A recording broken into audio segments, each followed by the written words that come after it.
हाँ तो भाई क्यों सगड़ा। देखो एक बार फिर से आप सभी का हार्दिक स्वागत है। आज हम हमारे क्लास 12 फिजिक्स के जो एनसीईआरटी के सिलेबस के अकॉर्डिंग देखें तो लास्ट चैप्टर के देखो हम लोग बात करने जा रहे हैं। इस चैप्टर के अंदर हम लोग जो सेमीकंडक्टर डिवाइसेस हैं, आपकी जो अर्धचालक युक्तियां हैं, उनसे रिलेटेड जो आपके नर्सिंग के एंट्रेंस एग्जाम के अंदर क्वेश्चन आने वाले हैं उनको बहुत ही सलीके से देखो डील करने वाले हैं। यहां पे आज इस चैप्टर के अंदर बहुत सिंपल बहुत बेसिक से वो क्वेश्चंस होंगे जो आपके प्रीवियस ईयर पेपर्स में भी आए हुए हैं और कुछ उन्हीं से मिलते जुलते क्वेश्चन जो कि मैंने आपके लिए फॉर्म किए हैं अच्छे सोर्सेज से, उनको देखो यहाँ पे इंक्लूड करने की कोशिश करी गई है। तो आज लगभग 50 क्वेश्चन के अपन एक सेट की बात करेंगे सिर्फ और सिर्फ इस सिंगल एक चैप्टर के लिए। यानी अपन चूंकि इस पूरी सीरीज के अंदर ही चैप्टर वाइज एमसीक्यूज लेके चल रहे हैं ताकि आपका हर एक चैप्टर जो है वो साथ साथ क्वेश्चन के साथ साथ आपको क्लियर होता चले।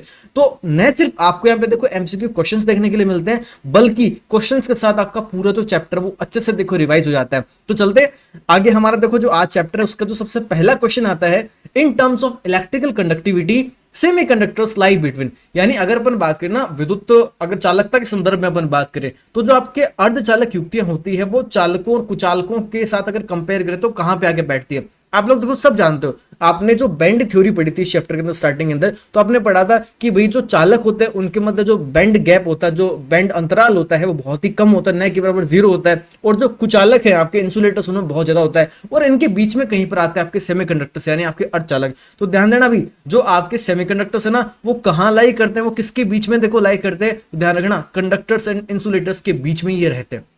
वेरी सिंपल, चालकों और कुचालकों के बीच में कौन आते हैं, अर्धचालक आते हैं। अब देखो आगे बात करें, the energy gap in a semiconductor is typically of the order of. जो एनर्जी का गैप होता है ना किसके लिए, आपके सेमीकंडक्टर्स के लिए, वो देखो टिपिकली कितना होता है। ध्यान देना, सेमीकंडक्टर्स की बात हो रही है तो वो अराउंड 1 इलेक्ट्रॉन वोल्ट होता है, लगभग 1 इलेक्ट्रॉन वोल्ट के करीब होता है। जो हमारा थर्ड क्वेश्चन है, pure silicon and germanium are examples of. देखो प्योर सिलिकॉन और प्योर जर्मेनियम दोनों के दोनों कैसे किस तरह के आपके अर्धचालक होते हैं, पूर्णतया इंट्रिंसिक होते हैं, एकदम नेज अर्धचालक होते हैं। तो भाई ध्यान रखना, शुद्ध सिलिकॉन और शुद्ध जर्मेनियम किसके उदाहरण है, आपके नेज अर्धचालकों के उदाहरण है, जिसको हम लोग बोलते हैं इंट्रिंसिक सेमीकंडक्टर्स, मतलब प्योरली सेमीकंडक्टर, इसके अंदर किसी तरह की कोई इंप्योरिटी अपन ने नहीं डाल रखी है। आगे बात करें, जो हमारा फोर्थ क्वेश्चन आता है, in N intrinsic semiconductor at room temperature the number of electrons और प्रोटॉन्स की, इलेक्ट्रॉन और होल्स की आपसे बात करें।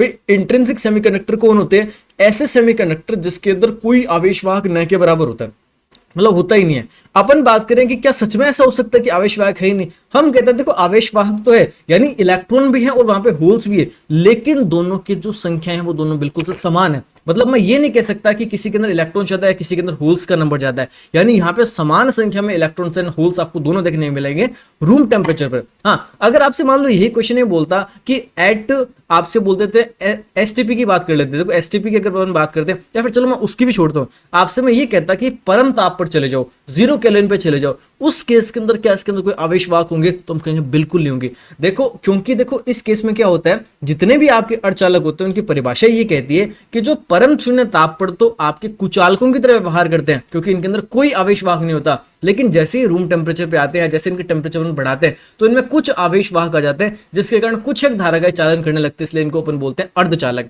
लेकिन अगर मैं नेज अर्धचालकों की बात करता हूं तो रूम टेम्परेचर पे जितने इनके पास इलेक्ट्रॉन्स है ना उतने ही संख्या के अंदर उनके पास होल्स भी हो जाते हैं। तो अपने पास देखो कौन सा ऐसा ऑप्शन जिसको जस्टिफाई करता है उसकी बात करते हैं।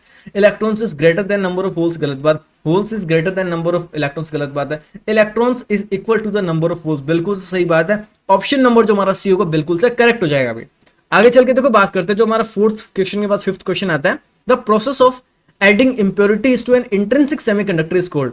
नेज अर्धचालकों के अंदर अशुद्धि मिलाने की जो प्रक्रिया है ना, इसको हम लोग बोलते हैं मादन या डोपिंग, इसको अपन बोलते हैं इंग्लिश के अंदर। तो भी ध्यान देना, ऑप्शन नंबर जो हमारा इसके अंदर सी होगा वो बिल्कुल से करेक्ट हो जाएगा। डोपिंग हमारा इसके अंदर ऑप्शन होगा। डोपिंग को हिंदी में अपन मादन भी बोलते हैं, इसको डोपिंग यहाँ पे लिख रखा है, बाकी आप इसको हिंदी में मादन भी बोल सकते हो। ठीक है, आपको जैसे भी बता रखा हो आपके टीचर्स ने वैसे आप पढ़ सकते हो उसको। आगे देखो बात करते हैं, देखो यहाँ पे मैंने बीच में एक ब्लैक कलर के अंदर एक स्लाइड डाली है क्वेश्चन नंबर 37 डाल के। मेरे साथ आपको याद होगा इस वीडियो से पिछली वीडियो के अंदर ये वाला क्वेश्चन अपन ने डील किया था और मैंने शायद जल्दबाजी में इस क्वेश्चन का आंसर आपको गलत बता दिया था क्योंकि क्वेश्चन पढ़ने में कई बार मिस्टेक हो जाती है। अब आपका जब कमेंट आया तो मैंने कमेंट को पढ़ा और मैंने जब जाके इस क्वेश्चन को देखा तो सच में मैंने अपनी गलती को स्वीकारा, क्योंकि यहाँ पे सच में मेरे से एक मिस्टेक हो गई थी। तो उसको अपन देखो इस वीडियो के माध्यम से कवर कर लेते हैं। यहाँ पे मैंने कमेंट में आश्वस्त कर दिया था कि अगली वीडियो जैसे ही मैं लेकर आऊंगा तो उसमें आपकी इस क्वेश्चन को ना वो मैं शामिल करूंगा और जो सही इसका आंसर होगा आपको बता दूंगा। देखो भी क्वेश्चन था, what is the effect of increasing the intensity of monochromatic light on the maximum kinetic energy of photo electrons. मैंने आपको वहां पे ये तो बता दिया था कि जो एनर्जी होती है ना, एनर्जी के ऊपर इंटेंसिटी का कोई प्रभाव नहीं पड़ता, लेकिन मैंने ऑप्शन जो है ना वो गलत टिक कर दिया था अभी। तो थोड़ा सा इस चीज को आप लोग ध्यान देना। जो एनर्जी होती है ना, एनर्जी सिर्फ और सिर्फ आवृत्ति पर डिपेंड करती है। अपन जानते हैं E इक्वल्स टू होता है हमारे पास H न्यू होता है। तो एनर्जी तो आवृत्ति पर निर्भर करती है, एनर्जी बिल्कुल भी इंटेंसिटी पर डिपेंड नहीं करेगी। तो यहाँ पे तो सिर्फ इंटेंसिटी को इंक्रीज करने की बात कर रहा है, तो यहाँ पे एनर्जी के ऊपर कोई फर्क नहीं पड़ेगा। तो यहाँ पे ऑप्शन नंबर जो हमारा सी होगा, has no effect on the maximum kinetic energy, ये बिल्कुल से सही जाएगा, यानी अधिकतम गतिज ऊर्जा पर कोई प्रभाव नहीं पड़ता है। ये इसका करेक्ट आंसर हो जाएगा। ठीक है भाई, थोड़ा सा इस चीज को आप लोग देख लेना। बढ़ते हैं हमारे इसी चैप्टर के अगले क्वेश्चन है, 6th क्वेश्चन के ऊपर। When a pentavalent impurity is added to semiconductor it becomes. देखो आप लोग सब जानते हो, भले मैं सिलिकॉन की बात करूं, भले मैं जर्मेनियम की बात करूं, ये जो हमारे पास सेमीकंडक्टर्स होते हैं इनके पास चार चार देखो इलेक्ट्रॉन होते हैं अपने आउटर मोस्ट शेल के अंदर।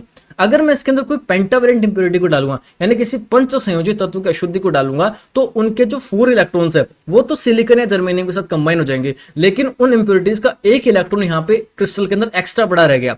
और जब भी इलेक्ट्रॉन एक्स्ट्रा पड़ा रह गया, तो इस तरह से बना हुआ जो आपका अर्धचालक होता है, इस तरह से बना हुआ जो आपका सेमीकंडक्टर होता है, उसको हम बोलते हैं एन टाइप सेमीकंडक्टर, है ना। एन प्रकार का आपके अर्धचालक बन जाता है। तो भी ध्यान देना, अगर पेंटावैलेंट आपने मिलाया है तो क्या होगा, इलेक्ट्रॉन जो है ना वो एक्सेस के अंदर रह जाएंगे, यानी इलेक्ट्रॉन आधिक्य के अंदर आ जाएंगे, आधिक्य आवेश वाहक बन जाएंगे, बहुसंख्यक आवेश वाहक बन जाएंगे, मेजोरिटी चार्ज कैरियर्स बन जाएंगे।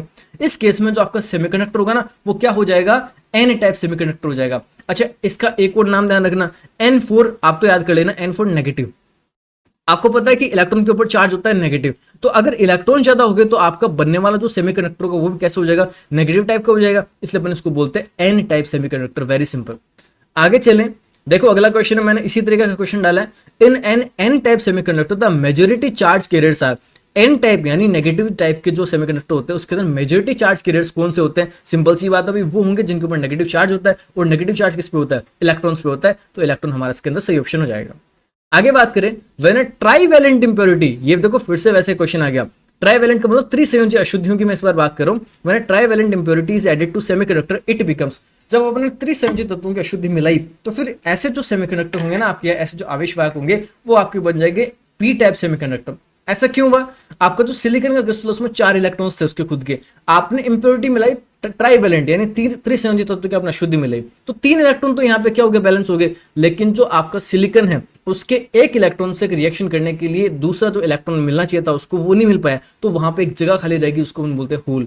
तो होल जो होते हैं उनको अपन जनरली ये बोलते हैं कि वो इलेक्ट्रॉन्स के लिए स्पेस होते हैं, इसलिए वो पॉजिटिव चार्ज अपने साथ कैरी करते हैं। तो हम ऐसे चार्ज कैरियर्स के कारण से, या ऐसे आपके सेमीकंडक्टर जिसके अंदर इस तरह के आपके चार्ज कैरियर्स आ जाए, उसको हम बोलते हैं पी टाइप सेमीकंडक्टर। तो यहाँ पे इस तरह का ये जो सेमीकंडक्टर बनेगा वो हमारा कौन सा हो जाएगा, पी टाइप का। P4 पॉजिटिव होता है और होल्स को अपन जनरली इलेक्ट्रॉन्स के ऑपोजिट चार्ज वाला कंसीडर करते हैं, मतलब पॉजिटिव चार्ज वाला कंसीडर करते हैं। तो यहाँ पे पी टाइप सेमीकंडक्टर इसका आंसर हो जाएगा।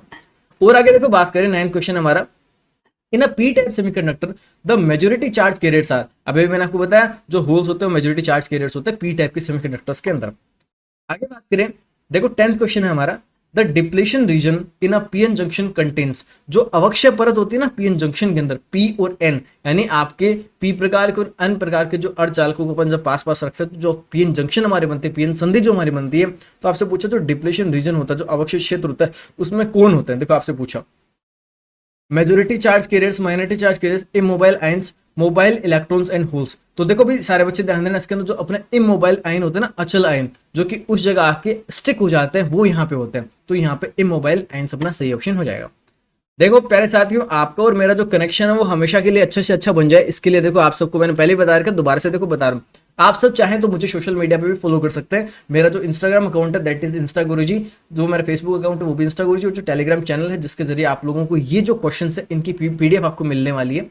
प्यारे साथियों, आप ऐसे जो बच्चे हैं उनको मैं बता दूं, जो पहली बार इस वीडियो को देख रहे हैं बेटा, आप सबको जो क्वेश्चंस मैं यहाँ पे सॉल्व करवा रहा हूँ उन सारे के सारे क्वेश्चंस की जो पीडीएफ है ना वो टेलीग्राम चैनल पे मिल जाएगी। कैसे मिलेगी, इस वीडियो के डिस्क्रिप्शन बॉक्स के अंदर मैं आपको मेरे टेलीग्राम चैनल का लिंक दूंगा, तो आप सिंपली उस पर क्लिक करके पहले तो जाके टेलीग्राम चैनल को ज्वाइन कर लेना। नीचे आपको ज्वाइन बटन मिलेगा, ज्वाइन करने के बाद आपको इस चैप्टर के सारे जो है ना ये आपके क्वेश्चन है, और सिर्फ इस चैप्टर के नहीं बल्कि इस सीरीज के अंदर अपने पूरी की पूरी एनसीईआरटी के हर एक चैप्टर को कवर किया। हर चैप्टर के सारे इंपॉर्टेंट क्वेश्चंस पीडीएफ फॉर्म के अंदर आप सबको टेलीग्राम चैनल पे मिल जाएंगे, और ये सारे फ्री ऑफ कॉस्ट आपके लिए। आप आराम से इनको डाउनलोड करना, आराम से अपनी पढ़ाई करना। मैं कहता हूँ मल्टीपल टाइम्स आप रिवीजन करना। आप देखोगे कि जब आप बीएससी नर्सिंग का एग्जाम देने जाओगे, एग्जामिनेशन हॉल में बैठे होगे, तो आपको सारे क्वेश्चन फिजिक्स के इतने आसान लगेंगे कि आपको लगेगा कि क्यों ना ये सारे के सारे क्वेश्चन जो है वो हमारी उन्हीं शीट से आए हुए या उसी तरह के सारे सारे क्वेश्चन आए हुए। तो डेफिनेटली आप बहुत अच्छे से इन चीजों को टैकल कर पाओगे, बहुत आराम से आप इन चीजों को कर पाओगे। ठीक है भी, तो सोशल मीडिया पे आप मुझे ज्वाइन कर सकते हो। इसके अलावा देखो आपकी अगर कोई क्वेरी रहती है तो आप मुझे व्हाट्सएप पे भी देखो संपर्क कर सकते हो। मैं आपको अपने व्हाट्सएप नंबर दे रहा हूँ भाई, कोई भी बच्चा इन नंबर पे कॉल प्लीज मत करें। आपको जो भी क्वेरी हो आप सिंपली व्हाट्सएप पे मैसेज ड्रॉप करें। मैं एज सुन एज पॉसिबल जैसे ही उस मैसेज को देखता हूँ आप सबको रिप्लाई करने की कोशिश करूंगा। मेरे जो व्हाट्सएप नंबर वो है 6375411524। अच्छा, एक छोटा सा काम आपको और भी करना पड़ेगा। अभी जो बच्चे इस वीडियो को देख रहे हैं उन सबसे एक छोटी सी रिक्वेस्ट मेरी हो रहेगी कि अगर आप में से किसी भी बच्चे के पास जो बीएससी नर्सिंग एंट्रेंस एग्जाम होता है उसका ओरिजिनल पेपर अगर किसी भी बच्चे के पास में है तो प्लीज उसकी पीडीएफ बना के मुझे इन व्हाट्सएप नंबर पर शेयर कर देना। या मान लो आपके पास ओरिजिनल पेपर खुद के पास नहीं है लेकिन अगर उसकी पीडीएफ आपके पास है तो जितने भी बच्चों के पास हो प्रीवियस ईयर के क्वेश्चन पेपर्स हो प्लीज मुझे इन व्हाट्सएप नंबर से शेयर करना, क्योंकि आज तो मैंने आपको सिलेबस करवा दिया। अब कल से अपन क्या करने वाले हैं, जो आपके बीएससी नर्सिंग एंट्रेंस एग्जाम के जितने भी प्रीवियस जो पेपर्स हुए ना उन सबको सिर्फ और सिर्फ सोल्व करेंगे, ताकि आपको ये पता चले कि सच में अपन ने जो इतने दिन पढ़ाई करी है क्या सच में वो हमारे एग्जाम के लायक है कि नहीं है। बहुत से बच्चों को देखो डाउट है कि सर ये एम्स के लिए मैं वीडियो देख सकता हूँ क्या, सर ये जो आपके क्वेश्चन है ये आरयूएचएस बीएससी नर्सिंग के लिए सफिशिएंट है क्या। मैं कहता हूँ बिल्कुल से सफिशिएंट है। अब आप फिर मेरे से ये भी कह सकते हो कि सर आप तो हमसे पेपर मंगा रहे हो, अब तो आपको कैसे पता कि ये क्वेश्चन वैसे ही है। भाई पेपर मेरे पास भी पड़े हैं पहले से, पर मेरे पास जो पेपर है जिन साइट से मैंने डाउनलोड करके उनके वाटरमार्क्स खूब सारे उसके अंदर बीच में आ रहे हैं। तो मैं चाहता हूं कि यार ओरिजिनल पेपर की पीडीएफ आप सबके सामने स्क्रीन पे होगी तो आपकी विश्वसनीयता उसमें बढ़ेगी। आपको लगेगा कि हाँ सच में ये वही पेपर है जो आरयूएचएस एग्जाम करवाता है, जो एम्स अपना एग्जाम करवाता है नर्सिंग का। ठीक है भाई, ज्ञान की बातें फिलहाल इतनी। तो अगर आपके पास किसी के पास भी वो प्रीवियस ईयर के क्वेश्चन पेपर्स पढ़े तो आप प्लीज इन व्हाट्सएप नंबर मेरे को शेयर कर देना। आगे बात करते हैं, the potential barrier across a PN junction is typically of the order of. देखो पोटेंशियल बैरियर की अपन बात करें, विभव प्राचीर जो होती है ना उसके लिए अपन से बात कर रहे हैं। तो भाई ध्यान रखना, जो विभव प्राचीर होती है जनरली वो होती है आपके जो 11th क्वेश्चन उसके अंदर अपना ऑप्शन नंबर सी करेक्ट हो जाएगा, यानी गैज ऑप्शन है 0.7 वोल्ट। ये सब बच्चे भी ध्यान रखना, इसको सब बच्चे याद कर लेना। जैसे लास्ट चैप्टर में मैं आपको एक आध क्वेश्चन के बारे में बता रहा था, इसमें भी फिर से बता रहा हूं, कुछ एक क्वेश्चंस ऐसे हैं जिनको आपको सीधा याद कर लेना है। ये क्वेश्चन आपको कुछ इस तरीके से एग्जाम तक कंटेस्ट हो जाने चाहिए कि अगर आपको नींदों में उठा के पूछे आप अपना नाम भूल जाओ लेकिन ये वाले क्वेश्चन नहीं भूलो। इतनी बार इसको देखो रिवाइज कर लेना। सारे के सारे इंपॉर्टेंट क्वेश्चंस को मैं यहाँ पे आपके सामने लेकर आ रहा हूं। ट्वेल्थ क्वेश्चन की बात करें, when a PN junction is forward biased the width of depletion layer increases, the potential barrier increases, the current flows easily, no current flows। Simple सी बात है, अगर आप किसी भी डायोड को अगर अभिनति में जोड़ोगे, अगर आप इसको फॉरवर्ड बाइस में आप जोड़ोगे तो सिंपल सी बात है आराम से करंट का फ्लो हो जाएगा, कोई दिक्कत नहीं आएगी। तो अपने पास जो ऑप्शन नंबर सी होगा, द करंट फ्लोज इजीली, धारा आसानी से बहती है, इसमें ऑप्शन अपना करेक्ट हो जाएगा। ठीक है भाई, आगे बात करते हैं अपना 13 नंबर जो क्वेश्चन है, when a PN junction is reverse biased. आपका वही डायोड था उसको आपने उल्टा करके जोड़ दिया, यानी आपने इसको रिवर्स बाइस कर दिया, आपने इसको पश्च अभिनति में लगा दिया, तो क्या होगा भाई करंट फ्लो होना बंद हो जाएगा। तो अपना ऑप्शन नंबर जो देखो कौन सा होगा, the width of depletion layer decrease, ना ये तो बढ़ती इंक्रीज होती है इसलिए ऑप्शन गलत हो गया। द पोटेंशियल बैरियर डिक्रीज, ना पोटेंशियल बैरियर बढ़ता है। लार्ज करंट फ्लोज, बिल्कुल गलत बात है। Only a small leakage current flows, very small current, यानी बहुत ही थोड़ा सा करंट फ्लो होगा, न के बराबर करंट फ्लो होगा। इसीलिए देखो इसको हम लोग बोलते हैं कि डायोड के पास एक गुण होता है एक दिशिक धारा प्रवाह का गुण। और इसी कारण से आप सबके पास देखो, आप सबके पास अपने मोबाइल फोन है जिनसे आप अभी मेरी वीडियोस को देख रहे हो, आप देखते होंगे कि आप अपने मोबाइल फोन को चार्ज करने के लिए चार्जर्स की जो पिन है ना उसको आपने इसमें इंसर्ट कर दिया फोन के अंदर और एडेप्टर को आपने प्लग के अंदर जाके लगा दिया। आपका प्लग क्या कर रहा है, उस एडेप्टर को इलेक्ट्रिसिटी दे रहा है और उसके जरिए आपका जो मोबाइल फोन है चार्ज हो रहा है। क्या कभी ऐसा हुआ है क्या, कभी क्या आपने ऐसा देखा है क्या कि आपकी मान लो लाइट घर की चली गई, आपके मोबाइल फोन के अंदर बैटरी है, वो बैटरी रिवर्स में करंट उस चार्जर को दे रही है और चार्जर उसको 220 वोल्ट्स में कन्वर्ट करके आपके घर के पंखे चला रहा है। यानी आपके मोबाइल की बैटरी से रिवर्स होके आपके घर के पंखे चल रहे हैं, आपके घर की लाइटें चल रही है। कभी ऐसा हुआ है क्या? सोचो अगर ऐसा हो जाए तो कितना अच्छा हो जाए, हमारा इन्वर्टर का खर्चा बच जाएगा। ऐसा नहीं होता। रीजन क्या होता है प्यारे साथियों, जो आपका चार्जर होता है, जो आपका चार्जिंग अडेप्टर होता है, इवन आपका जो मोबाइल फोन होता है उसका जो इंटरनल सर्किट होता है, उन सब के अंदर हम लोग डायोड लगाते हैं। डायोड की खास बात होती है कि वो एक सिंगल डायरेक्शन के अंदर यानी फॉरवर्ड डायरेक्शन में तो करंट का फ्लो होने देता है, लेकिन बैकवर्ड डायरेक्शन में करंट का फ्लो होने से रोकता है। इसलिए करंट जाएगा तो सही फोन के अंदर, लेकिन वापस बाहर नहीं आ सकता। तो अग्रदिशिक धारा प्रवाह का गुण होता है डायोड का। ये भी सारे बच्चे देखो ध्यान रखना। इस क्वेश्चन के साथ अपन ने एक क्वेश्चन और भी पढ़ लिया। यहाँ पे देखो क्या है कि जैसे अपन रिवर्स बायस में उसको जोड़ते हैं तो बहुत ही स्मॉल अमाउंट के अंदर करंट है वो बाहर रिलीज होता है, जिसको हम बोलते हैं लीकेज करंट। इतना कम होता है कि हमारे इक्विपमेंट्स को चलाने के लिए पर्याप्त नहीं होता। ठीक है भाई, आगे बढ़ते हैं। अब PN junction diode can be used as, PN junction diode को अपन किस तरह से यूज कर सकते हैं? एम्पलीफायर ना, एम्पलीफायर के लिए आपको ट्रांजिस्टर का यूज करना पड़ेगा। ऑक्सीलेटर ना, ऑक्सीलेटर के लिए भी इसको सीधा यूज नहीं कर सकते। रेक्टिफायर डेफिनेटली मैं देखो रेक्टिफायर के लिए यानी एक दिष्टकारी के लिए इसको यूज कर सकता हूं। आप सबने पढ़ा है दिष्टकरण या रेक्टिफिकेशन। इसमें क्या होता है, अपन प्रत्यावर्ती धारा को दिष्ट धारा में कन्वर्ट करते हैं। हम लोग एसी करंट को डीसी करंट में कन्वर्ट करते हैं रेक्टिफिकेशन के प्रोसेस के अंदर, जिसमें डायोड का बहुत इंपॉर्टेंट रोल होता है। आगे बात करें the process of converting AC into DC, फिर से देखो वो का वो क्वेश्चन आ गया, तो उसको हम लोग क्या बोलते हैं? रेक्टिफिकेशन बोलते हैं, दिष्टकरण बोलते हैं। ऑप्शन नंबर अपना बी हो जाएगा correct. The half wave rectifier conducts during, देखो हाफ वेव रेक्टिफायर का मतलब ही क्या है कि जो आपके प्रत्यावर्ती धारा ना उसका ग्राफ पूरा यूं होता है, तो उसकी जो आधी तरंग है ना, इसको अगर काम मिले तो उसको अपन बोल देंगे हाफ वेव रेक्टिफायर। तो उसने बोला the half wave rectifier conducts during the entire AC cycle ना, the half cycle of AC. बिल्कुल सही बात है, जो आपके एसी करंट होता है ना उसका आधे चक्कर का यूज करता है और आपके धारा का चालन कर देता है। फुल वेव रेक्टिफायर यूजेस, अगर कोई फुल वेव रेक्टिफायर है तो सिंपल सी बात है, पूरी की पूरी आपकी जो धारा की ये तरंग है ना उसका प्रयोग करेगा। अब इसके अंदर देखो आपसे क्वेश्चन कुछ इस तरीके से पूछ लिया कि अगर आपको फुल वेव रेक्टिफायर बनाना है तो वो यहाँ पे कितने डायोड्स का यूज करता होगा। ध्यान देना, आप सबने इसका सर्किट डायग्राम बनाया आपके नोट्स के अंदर 12th क्लास के अंदर, तो हम यहाँ पे देखो दो डायोड बनाते हैं। अगर हाफ वेव रेक्टिफायर तो अपन सिंगल डायोड बनाते हैं, और अगर मान लो कि आपका फुल वेव रेक्टिफायर तो अपन दो डायोड बनाते हैं। तो हमारा इसमें ऑप्शन नंबर बी करेक्ट हो जाएगा कि दो डायोड्स का अपन को यूज करना पड़ेगा, दो डायोड का अपन को संयोजन करना पड़ेगा। अगला क्वेश्चन है ट्रांजिस्टर द इमिटर इज, देखो ट्रांजिस्टर जो होता है ना उसमें तीन भाग होते हैं। मैं यहाँ पे आपको देखो ट्रांजिस्टर का बेसिक जो स्ट्रक्चर वो बना के बता रहा हूँ, खाली इसके अंदर कोई अपन बहुत ज्यादा अंदर डीप में नहीं जा रहे। ये देखो ट्रांजिस्टर का आपका बेसिक स्ट्रक्चर हो गया। मान लो कि ये अपना इमीटर है, ये अपना बेस है और ये अपना कलेक्टर है। तो एक तो देखो टर्मिनल इससे जुड़ गया, एक टर्मिनल अपना इससे जुड़ गया और एक टर्मिनल अपना इससे जुड़ गया। देखो इमीटर की मैं बात करूं आपसे, तो इमीटर क्या होता है? इसका काम होता है इमिट करना, यानी आवेश वाहकों को उपलब्ध करवाना। तो ध्यान देना, अगर कोई आपसे पूछे कि सबसे ज्यादा इसके अंदर डोपिंग कौन से हिस्से में करते हैं, यानी सबसे ज्यादा इंप्योरिटीज कौन से हिस्से में मिलाते हैं, तो ध्यान देना ये जो आपका इमीटर है ना इसके अंदर सबसे ज्यादा अशुद्धि मिलाई जाती है। दूसरा जो बेस होता है, बेस के अंदर सबसे कम अशुद्धि होती है और सबसे पतली परत होती है इसकी, ध्यान रखना भी। देखो आपके सबसे पतला इन तीनों से सबसे पतला ऐसा होता है बीच वाला, यानी बेस जो होता है ना वो सबसे पतला हिस्सा होता है। अगर मैं आपसे बात करूं जो इमीटर होता है वो थोड़ा सा चौड़ा हिस्सा होता है, लेकिन इसमें अशुद्धियों की मात्रा सबसे ज्यादा होती है। फिर मैं लास्ट आपसे बात करूं कलेक्टर की, संग्राहक की यदि आपसे बात करूं तो संग्राहक का आकार सबसे बड़ा होता है, इसकी चौड़ाई सबसे ज्यादा होती है। इसमें भी अशुद्धियां होती है, इसमें मध्य लेवल की अशुद्धियां होती है, इसमें सबसे कम होती है और इसके अंदर सबसे ज्यादा अशुद्धियां मिलाई जाती है। तो भाई ये चीज आप किसी भी ट्रांजिस्टर के बारे में ध्यान रखना। अपने क्वेश्चन पे आते हैं। In a transistor the emitter is lightly doped, ना गलत बात है। मॉडरेटली डोप्ड, गलत बात है। हैवीली डोप्ड, बिल्कुल सही बात है। बहुत ज्यादा भारी मात्रा में इसमें अशुद्धियां मिलाई जाती है तो अपन क्या बोलते हैं? भारी डोपित। अगले क्वेश्चन पे चलते हैं। In a transistor the base is, देखो मैंने जो आपको बताया उसी से क्वेश्चन मैंने आपके लिए पुट किया यहाँ पे कि जो आपका बेस होता है उसमें क्या होता है, देखो बहुत ही लाइटली डॉप्ड होता है और काफी थिन होता है। तो अपना ऑप्शन नंबर जो बी होगा इसके अंदर करेक्ट हो जाएगा कि बहुत कम अशुद्धि यानी हल्की डोपित होता है और बहुत ही पतला अपन इसको बनाते हैं।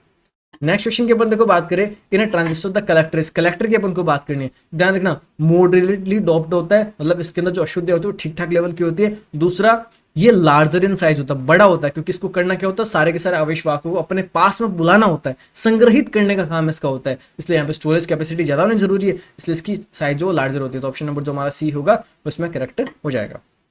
देखो आगे चलते हैं हम लोग। जो हमारा 21 नंबर क्वेश्चन है, the three terminals of transistor are, जो ट्रांजिस्टर के तीन टर्मिनल होते हैं वो कौन कौन से होते हैं? एनोड, कैथोड, वो तो बैटरी या सेल में होते हैं। इमीटर, बेस, कलेक्टर, अभी मैंने आपको बताया बिल्कुल तो सही बात है। उत्सर्जक, आधार और संग्राहक, ये इसके तीन हिस्से होते हैं।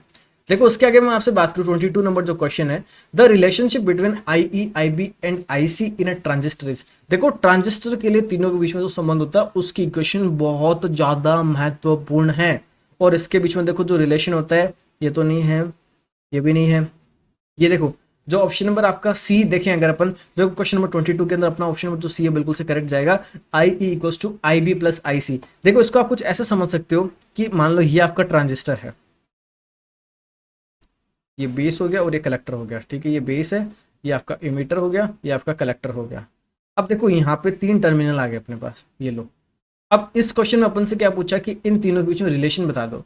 देखो आई ई यानी इस इमीटर के जरिए ये इमिट करेगा, आवेशवाहकों को उत्सर्जित करेगा, तो यहां से आपके बहुत सारे आवेशवाहक निकले, मतलब यहां से धारा निकलेगी।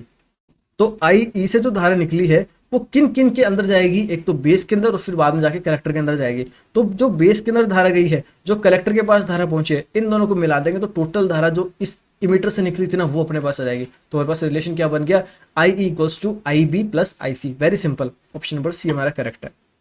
आगे चले क्वेश्चन नंबर 23 में, the current gain in the common emitter configuration beta is given by. देखो आपसे पूछा कि जो धारा लाभ होता है किसमें, उभयनिष्ठ उत्सर्जक विन्यास में। देखो आपसे पूछा, यहाँ पे ये बड़ी इंपॉर्टेंट बात है भी, उभयनिष्ठ कौन है, उत्सर्जक है। यानी आपसे कॉमन इमीटर कॉन्फ़िगरेशन के अंदर आपसे पूछ लिया बीटा की वैल्यू, यानी जो धारा लाभ होता है वो क्या होता है। जब भी आपको कॉमन इमीटर के बारे में बात करें, इमीटर को भूल जाओ, बेस और कलेक्टर को ध्यान दे लो आप। तो बेस में जो करंट आ रहा है, कलेक्टर में जो करंट आ रहा है, उसका जो रेशियो होगा ना वही हमारे पास करंट गेन यानी धारा लाभ हो जाएगा। देखो इसमें ऑप्शन ढूंढते बन, पहला नहीं होगा, दूसरा नहीं होगा, तीसरा ऑप्शन बिल्कुल से देखो सही है। ऑप्शन नंबर जो सी होगा वो हमारे इसमें करेक्ट हो जाएगा, beta equals to I B upon I C, इसका करेक्ट आंसर है। आगे बढ़े, देखो हम लोग जो हमारा नेक्स्ट क्वेश्चन आता है 24, the current gain in the common base configuration, यानी अल्फा की अपन बात करें, करंट गेन की अपन बात करें, किसमें, कॉमन बेस कॉन्फ़िगरेशन की बात होगी। यहाँ पे उभयनिष्ठ आधार की अपन बात करें तो देखो उभयनिष्ठ आधार विन्यास के अंदर जो आपसे धारा लाभ बना अल्फा, इसकी बात अपन से करवा रहे हैं। देखो जो क्वेश्चन हमारे पास 24 इसके अंदर देखते हैं, फिर से वो की बात है कि कॉमन बेस की आपसे बात करें तो आप बेस को भूल जाओ, बाकी कौन बच गया, इमीटर बच गया, कलेक्टर बच गया। तो अपोन में आप कलेक्टर को ढूंढ लो, ऐसा देखो ऑप्शन नंबर जो अपना सी है वही करेक्ट आ रहा है, आई ई अपॉन आई सी। ठीक है, वेरी सिंपल। आपसे भले अल्फा की वैल्यू पूछे, भले आपसे बीटा की वैल्यू पूछे, दोनों केस के अंदर आपको क्या करना, आईसी को बेस में लिख देना, जो आपको जिसके बारे में पूछा उसको छोड़ के जो तीसरा अपना बच रहा है उसको अपोनेंट के ऊपर लिख देना, बस सिंपल सी बात है। आगे बात करें 25 नंबर क्वेश्चन है, the relation between alpha and beta is. ये बहुत इंपॉर्टेंट क्वेश्चन आता है भाई, अल्फा और बीटा के बीच में देखो यहाँ पे रिलेशन, यानी जो आपका जो कॉमन बेस है उसका धारा लाभ और जो कॉमन आपका इमीटर है उसका जो धारा लाभ है, दोनों के बीच में जो रेशियो ना बड़ा इंपॉर्टेंट अभी अपन से पूछते तो 25 नंबर जो क्वेश्चन है। अब और वैसे भी आपको देखो पता होना चाहिए, जो बीटा होता है वो होता है अल्फा अपॉन 1 माइनस अल्फा, ये अपना फॉर्मूला होता है। और ऐसे इसमें देखो ऑप्शन पहला नहीं है, दूसरा ऑप्शन देखो बिल्कुल से इसमें करेक्ट हो जाएगा। ऑप्शन नंबर जो हमारा बी होगा वो इसके लिए करेक्ट होगा। Relation between alpha and beta क्या होता है, beta equals to alpha upon 1 minus alpha. Very simple. देखो बढ़ते अपन आगे 26 नंबर क्वेश्चन की तरफ देखो हम लोग चलते हैं। अ ट्रांजिस्टर कैन बी यूज, जो ट्रांजिस्टर होता है उसका यूज देखो अपन कैसे कैसे कर सकते हैं, एज एन ऑक्सीलेटर कर सकते हैं, एम्पलीफायर कर सकते हैं, एज अ स्विच बिल्कुल डेफिनेटली अपन कर सकते हैं, यानी सारे काम अपन कर सकते हैं। तो ऑल ऑफ दीज यानी उपरोक्त सभी हमारा इसके अंदर ऑप्शन करेक्ट हो जाएगा। आगे देखो बात करें, in a common emitter amplifier the input signal is applied to. देखो आपने इमीटर को कॉमन कर दिया, देखो कुछ इस तरीके का आपने यहाँ पे बना दिया, ये आपका देखना, ये आपका बेस तो इधर ले लिया अपन ने और इमीटर को अपन ने इस बार कॉमन रख दिया। ये आपका बेस इस तरफ है, कलेक्टर आपका ऊपर की तरफ हो गया, ये आपका कलेक्टर हो गया, ये आपका इमीटर हो गया और ये आपका बेस हो गया। देखो ये तो हो गया कॉमन, ये तो वेरी सिंपल, ये तो है कॉमन। अब आपका जो इनपुट सिग्नल है उसको आपको कहां देना पड़ेगा, इसके और इसके बीच में तो आपका आएगा इनपुट सिग्नल वी आई, और जो आपका आउटपुट सिग्नल आएगा वो इसके और इसके बीच में आपका क्या आएगा, आउटपुट सिग्नल आएगा। तो सिंपल सी बात है। इससे पूछा common emitter amplifier the input signal applied between, input signal किस किस के बीच में होगा, आपके बेस और आपके इमीटर के बीच में होगा। तो देखो बेस कलेक्टर इमीटर नहीं होगा, बेस कलेक्टर नहीं होगा, बेस एंड इमीटर होगा। बिल्कुल से सही बात है, अपना जो ऑप्शन नंबर सी होगा 27 नंबर क्वेश्चन के अंदर अपना जो ऑप्शन नंबर सी हो बिल्कुल से करेक्ट हो जाएगा। सिंपल सी बात। अगर आपसे कोई इसी क्वेश्चन के अंदर ये पूछ लेता कि in common emitter amplifier the output signal is applied between, तो आउटपुट सिग्नल कहां जाता, आपके कलेक्टर और इमीटर के बीच में आपका आउटपुट सिग्नल आ जाता। नेक्स्ट क्वेश्चन ये देखो बात करते हैं। अच्छा ये सेम टू सेम देखो, मैंने जो अभी बोला वो क्वेश्चन आपके पास आ भी गया, तो मैंने आपको अभी समझा दिया। सीधा इसका आंसर जो टिक करो, किसके किसके बीच में, आपके कलेक्टर और इमीटर के बीच में आपका आउटपुट सिग्नल आपको मिल जाएगा। ठीक है, तो 28 के अंदर अभी अपना ऑप्शन नंबर सी हो जाएगा। बात करें क्वेश्चन नंबर 29 की, the phase difference between the input and output voltage in a common emitter amplifier is. ध्यान देना भाई, ये बहुत इंपॉर्टेंट क्वेश्चन है। कॉमन इमीटर जो एम्पलीफायर होता है उसके अंदर जो आपके इनपुट सिग्नल और आउटपुट सिग्नल है ना, आपका आगम संकेत और निर्गम संकेत है, उनके बीच में जो कलांतर होगा, जो फेज डिफरेंस होगा वो होगा 180 डिग्री का। इसको सीधा आपको याद करना है, कोई दिक्कत नहीं है।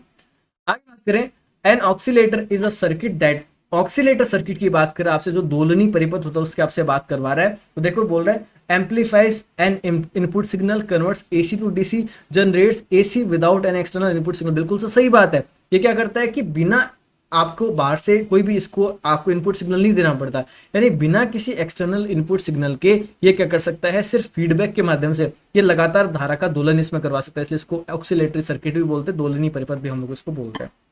आगे बात करें, the essential components of an oscillator include, जो आपका दोलनी परिपथ होता है उसके एसेंशियल कंपोनेंट्स कौन कौन होते हैं भाई। एक तो उसको लगातार पॉजिटिव फीडबैक मिलना जरूरी है। अगर उसके पास पॉजिटिव फीडबैक लगातार मिल रहा है तो फिर वो क्या करेगा, सिग्नल्स को लगातार एम्पलीफाई करता रहेगा और धारा अपने अंदर से ऐसी जो सिग्नल्स है ना उसको जनरेट करता रहेगा। तो देखो N amplifier and positive feedback, बिल्कुल से सही बात, अपना पहला ऑप्शन इसमें करेक्ट हो जाएगा कि एक तो उसको प्रवर्धक चाहिए, दूसरा इसको अगर धनात्मक अपन फीडबैक यानी जिसको अपन बोलते हैं पुनर्भरण, अगर इसको लगातार देते रहेंगे तो अपना काम चलता रहेगा। आगे बात करें question number 32, LED stands for, LED का क्या मतलब होता है भाई, वेरी सिंपल, जो मैं यहाँ पे लाइट्स यूज करूँ तो मेरे स्टूडियो लाइट्स, अगर मैं आपको कभी मौका मिला तो जरूर मेरा स्टूडियो भी दिखाऊंगा किस तरह से काम करता है। तो यहाँ पे मैंने बहुत सारे एलईडीज लगवा रखी है। तो जो एलईडीज है उनकी फुल फॉर्म क्या होती है, लाइट इमिटिंग डायोड्स। ये एक तरह के डायोड होते हैं जो लाइट को इमिट करने के काम आते हैं। तो अपने पास जो पहला ऑप्शन हो जाएगा लाइट इमिटिंग डायोड, वही अपना इसमें आंसर हो गया। प्रकाश उत्सर्जक डायोड इसको हिंदी में भी अपन बोला करते हैं। An LED works on the principle of, LED किस सिद्धांत पर काम करते हैं ये भी आपको पता होना चाहिए। थर्मोआयनिक इमिशन नहीं होता, फोटो इलेक्ट्रिक इफेक्ट नहीं होता, इलेक्ट्रोल्यूमिनेसेंस होता है, बिल्कुल से सही बात है, विद्युत दीप्ति के सिद्धांत पर काम करते हैं आपके एलईडी बल्ब्स। और आगे देखो बात करते हैं, photo diodes are used to detect, जो फोटो डायोड होते हैं ना आपके, उनको किस चीज को डिटेक्ट करने के लिए काम में लेते हैं। नाम से पता चल रहा है भाई फोटो मतलब फोटोन को डिटेक्ट करेंगे, और फोटोन का मतलब क्या होता है, लाइट होता है। तो भाई लाइट को डिटेक्ट करने के लिए फोटो आपके जो ना डायोड्स उनको यूज अपन करते हैं। ठीक है, ध्यान देते हैं अगले क्वेश्चन पे। अब फोटो डायोड ऑपरेट्स इन, ये भी बहुत इंपॉर्टेंट क्वेश्चन है अभी। फोटो डायोड को आप किस आप कॉम्बिनेशन में जोड़ते हो या किस तरह के बायसिंग के अंदर आप इसको जोड़ते हो। ध्यान देना, जो आपके फोटो डायोड्स होते हैं उनको अपन रिवर्स बायस यानी पश्य अभिनति के अंदर जोड़ते हैं, तब जाके फोटो डायोड्स अपने काम करते हैं। आगे बात करें, solar cells convert, solar cell किसको कन्वर्ट करते हैं, सिंपल सी बात है, लाइट एनर्जी को इलेक्ट्रिकल एनर्जी में कन्वर्ट करते हैं। तो light energy into electrical energy, simple सी बात हुई, प्रकाश ऊर्जा को विद्युत ऊर्जा में। 37 नंबर क्वेश्चन था, material commonly use for solar cell, solar cell बनाने के लिए देखो मोटा मोटा सिलिकॉन का यूज करते हैं जो सेमीकंडक्टर होता है। तो अपने पास ऑप्शन नंबर जो सी होगा उसमें करेक्ट हो जाएगा सिलिकॉन। देन अपन आगे बात करें, Zener diode is used as a, अगर आप लोगों ने देखा होगा जिसके घर में एसी लग रही है तो अपन जनरली क्या करते हैं कि एसी के साथ में स्टेबलाइजर लगवाते हैं। थोड़े से पुराने टाइम में यानी आज से लगभग 10 से 15 साल पहले फ्रीज के साथ भी अपन एक मशीन काम में लेते थे जिसको हम स्टेबलाइजर बोला करते थे। आजकल तो एसी में भी और आजकल फ्रिज के अंदर भी इनबिल्ट स्टेबलाइजर आने लग गए। उन सब का काम क्या होता था कि जो आपका वोल्टेज आ रहा है उसको रेगुलेट करना होता था 220 वोल्ट 230 वोल्ट तक, अपने जो आप ये डिवाइसेस होते हैं अच्छे से वर्क कर सकते हैं। अगर बहुत हैवी वोल्टेज आ गया या बहुत कम वोल्टेज आ गया तो इससे इनकी कार्यक्षमता में फर्क पड़ता था, एफिशिएंसी में फर्क पड़ता था। तो उसको ठीक रखने के लिए या उसको रेंज में रखने के लिए अपन जीनर डायोड से बना हुआ स्टेबलाइजर काम में लिया करते थे। तो भाई स्टेबलाइजर का एक सिंपल सा काम होता है कि आपके वोल्टेज को रेगुलेट करना। तो देखो एज ए वोल्टेज रेगुलेटर इसका यूज होता था, वोल्टेज नियामक के तौर पर। Zener diode operates in, Zener diode खुद कौन से कॉम्बिनेशन में कनेक्ट होता है, ध्यान रखना भी, रिवर्स ब्रेकडाउन रीजन के अंदर, पश्य अभिनति के अंदर ही होता है और ब्रेकडाउन क्षेत्र के अंदर होता है, पश्य भंजन क्षेत्र के अंदर आपका जीनर डायोड वो काम करता है। आगे बात करें 14 नंबर क्वेश्चन है, integrated circuits are usually made of, जो आपके आईसीज होते हैं जनरली उनको भी अपन सिलिकॉन से बनाते हैं। तो अपने यहाँ पे भी जो ऑप्शन होगा अपना बी करेक्ट हो जाएगा। आगे बात करें तो most commonly use logic gates are, जो लॉजिक गेट्स अपन मोस्ट कॉमनली यूज करते हैं वो कौन कौन से होते हैं, देखो एंड और नोट ये तीनों होते हैं, नांड नोर जोर ये भी तीनों होते हैं। तो अपना ऑप्शन सी हो जाएगा बोथ ए एंड बी। अब आप लोगों में से कुछ बच्चे कह सकते हैं कि सर जो लॉजिक गेट्स है वो तो हमारे 12th के एनसीईआरटी में है नहीं, गायब कर दिया तो ना 2 साल पहले उनको हटा दिया, डेफिनेटली हटा दिया। पर यहाँ पे जो PVIQs आपके आए हुए थे तो मैंने सोचा इनको इंक्लूड कर देते हैं, कहीं आप लोग ये ना कहो कि हमारे PVIQs के अंदर से ये क्वेश्चन तो इस चैप्टर से आए और सर ने बताया ही नहीं अपन को, तो इसलिए सिर्फ बता रहा हूँ। बाकी आपके सिलेबस से NCERT से तो देखो इनको रिमूव कर दिया गया।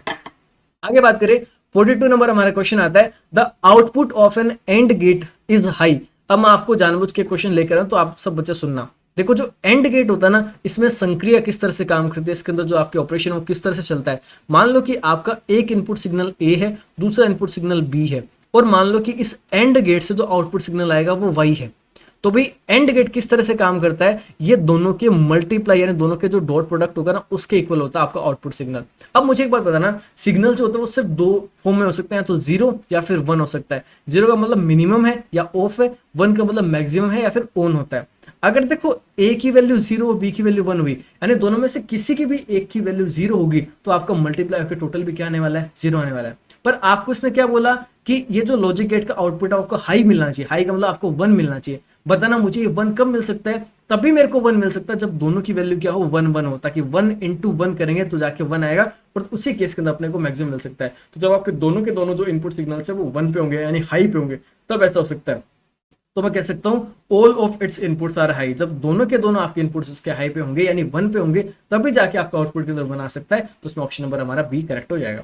आगे देखो अपन बात करें 43 number question, the output of an OR gate. देखो वो पिछला तो था एंड गेट, ये वाला है ओर गेट। ओर गेट के अंदर ध्यान रखना, मान लो आपका इनपुट सिग्नल एक ए है, दूसरा सिग्नल आपका बी है, और आपका आउटपुट सिग्नल मान लो वाई है, तो वाई किसके इक्वल होगा, वाई ए प्लस बी के इक्वल होगा। ये ओर गेट का ऑपरेशन अपन को बोलता है।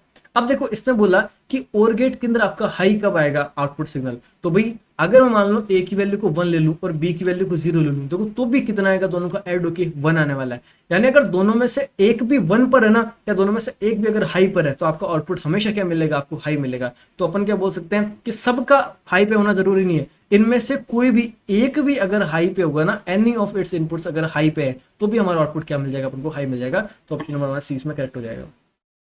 The output of a NOT gate is the, मैं आपको देखो जानबूझ के क्वेश्चंस करवा रहा हूँ, आपको हर तरह के लॉजिक गेट के एक एक क्वेश्चन इसमें मिल गए।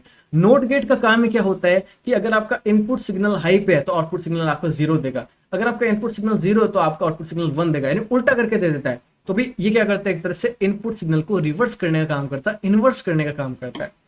अब देखो आगे बात करें, a NAND gate is a combination of, अब देखो इस नाम को समझना, NAND, नान गेट। देखो इसके अंदर आगे तो एंड आ रहा है, यानी एक तो इसके अंदर गेट कौन सा होगा, एंड गेट होगा। स्टार्टिंग में एन लग रहा है, एन का मतलब होता है नोट, यानी एक ऐसा गेट जिसके अंदर एंड गेट और नोट गेट दोनों का मिला के कॉम्बिनेशन बना दिया हो, उसको हम बोलते हैं नान गेट। तो देखो अपन बात करते हैं AND gate and NOT gate, ये अपना पहला सेकंड ऑप्शन अपना इसमें करेक्ट हो जाएगा। अगला क्वेश्चन है आपका, a NOR gate is a combination of. मैं हर तरह के देखो क्वेश्चन इसमें इंक्लूड कर रहा हूं, इसलिए देखो ये क्वेश्चन आपका आया है। नोर गेट कैसे बना होगा, देखो नोर स्टार्टिंग एन को छोड़ दें तो बाद में और बच रहा है, तो यानी एक तो उसमें और गेट होगा, साथ में यहाँ पे एन लगा हुआ है, एन का मतलब ही कौन सा गेट होता है, नोट गेट होता है। तो और नोट दोनों गेट से मिलकर कौन सा गेट बनेगा, अपना नोर गेट बनेगा। देखो अपना ऑप्शन नंबर 20 में करेक्ट हो जाएगा। आगे देखो अपन बात करें 47 नंबर क्वेश्चन है, digital circuits mostly operate using. जो आपके डिजिटल सर्किट होते हैं ना, वो देखो जनरली 0 और 1 की लैंग्वेज समझते हैं, और ये जो सिग्नल्स होते हैं ये सारे होते हैं डिस्क्रीट सिग्नल्स होते हैं, यानी आपके असंख्य संकेत होते हैं, तो डिस्क्रीट सिग्नल्स के ऊपर आपके ये ऑपरेट करते हैं। आगे बात करें आपके आज का देखो लास्ट क्वेश्चन है 48 नंबर क्वेश्चन है, a transistor acts as a switch when it operates in the active region, saturation, cut off region, breakdown region, ohmic region. ध्यान देना भाई, सैचुरेशन एंड कट ऑफ जो रीजन होता है ना, उसके अंदर आपका जो ट्रांजिस्टर होता है वो एक्ट करता है एज अ स्विच। तो ये आपको भी ध्यान में रखना, ये बड़ा इंपॉर्टेंट एक क्वेश्चन बन चुका। तो भाई ये थे आपके लिए आपकी क्लास 12th की जो फिजिक्स थी उसके हर एक चैप्टर के सारे मोस्ट इंपॉर्टेंट क्वेश्चंस की पूरी सीरीज अपन ने इस प्लेलिस्ट के अंदर कवर कर लिया। उम्मीद करता हूं कि हर एक बच्चे को हर एक क्वेश्चन बहुत अच्छे से क्लियर हुआ होगा। फिर भी भाई किसी को भी डाउट हो जाता है, जैसे आज एक क्वेश्चन को मैंने यहाँ पे डील किया था, वैसे अगर आपको किसी को भी देखो डाउट रहता है तो आप सिंपली मुझसे उन डाउट्स के ऊपर चर्चा कर सकते हो।